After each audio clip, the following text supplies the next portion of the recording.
Hello, everybody. This is George Blitch. Today is October 13th, 2022, and today is my 5-year sober date. On October 13th, 2017, my wife Meg and I went to see the ALCS Game 1 with the Astros and the Yankees. Astros won. And we threw back some tequila and some beers and got our Uber ride home. And the next morning, I was super hungover. And I hadn't really drank more than usual, but was just not feeling good. And then the next day, not feeling good either. So I thought maybe I'd reached that point in my life where I was having those 2-day hangovers. A couple days later, I still didn't feel like drinking. And before you knew it, it was a couple weeks. And then I thought to myself, you know what? Maybe I'll just go ahead and pause this for a bit. For those who know me, there's been times in my life where I've spent 3 or 6 months, maybe even a year of not drinking to be able to say I could do it and have control of that. I have alcoholism that runs in my family. And so it's something that I've always been wanting to keep under control. And so this time was a little different. Not only did I lose a lot of weight, not drinking beer almost daily, I started to have a mental clarity that I hadn't had in quite a long time.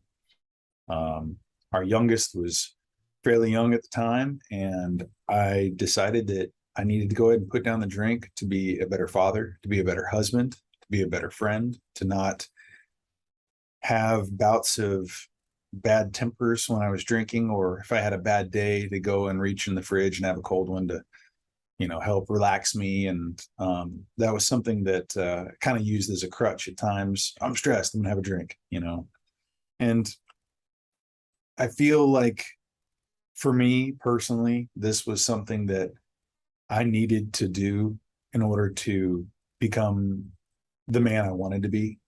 And after that first year of not drinking, it was cool to be able to look back and be like, yeah, been sober for a year. And I had done that before, so it didn't really feel like that big of a milestone, in the sense that I had been there before. It was a big milestone, and in the same sense, because a year not drinking for me was it was difficult. I especially found it difficult during COVID, and as each year kind of ticked on, it was something that I felt more proud of being able to do for myself. And I felt like every year I've gotten mentally stronger as a result of it.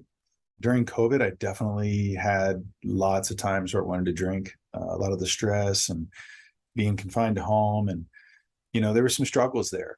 It was never to the point where I really strongly considered it, but I felt like this is the time where, a nice beer, a nice whiskey or whatever may do. I do still drink non-alcoholic beers. As some of you know, I used to brew my own beer. So I still enjoy the taste of beer. And so I'll have some non-alcoholic beers.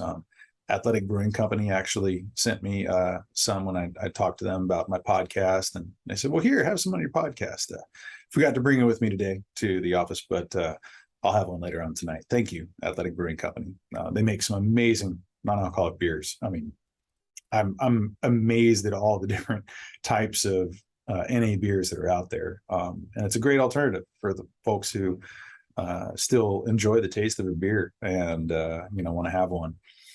But, just kind of in conclusion, I just wanted to let people know that, maybe struggling with the idea of alcohol or other dependency issues, that, it is really one day at a time, one step forward at a time.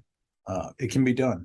It's not easy, and you're going to have to reach out to some folks who can help guide you or inspire you. And there's going to be times where you're going to have to maybe leave some of your friends, some of the associates that you have that may not be the best influence, in the sense where when you're around them, you used to always drink and party or go out or hit the bars, whatever it is. And they're still in that. And it's not like necessarily they're dangling that carrot over here and saying, you have to come over here and drink with us or whatever. But it's very difficult for some people to be able to remain sober in that kind of set and setting.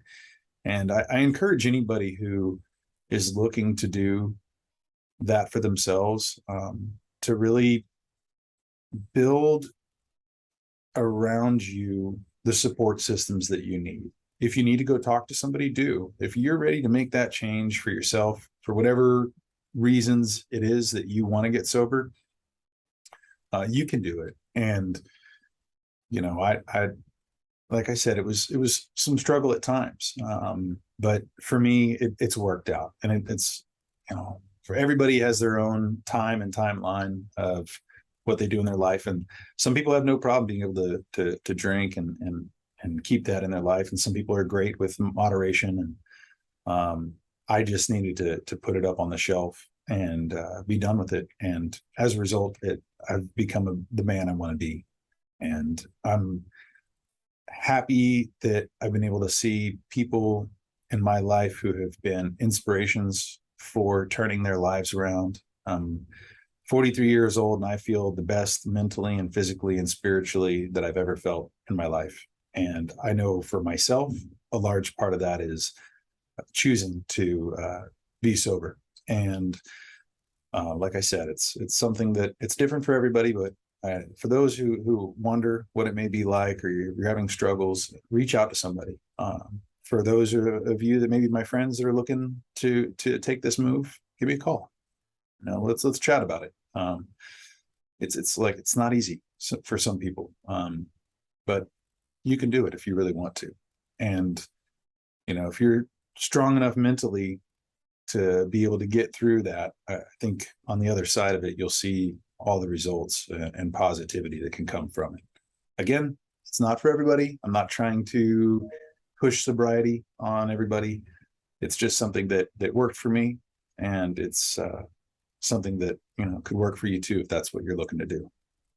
I wish you all a wonderful day, and October 13th, 2022, the Astros are playing again. Go Astros. So see if they can repeat.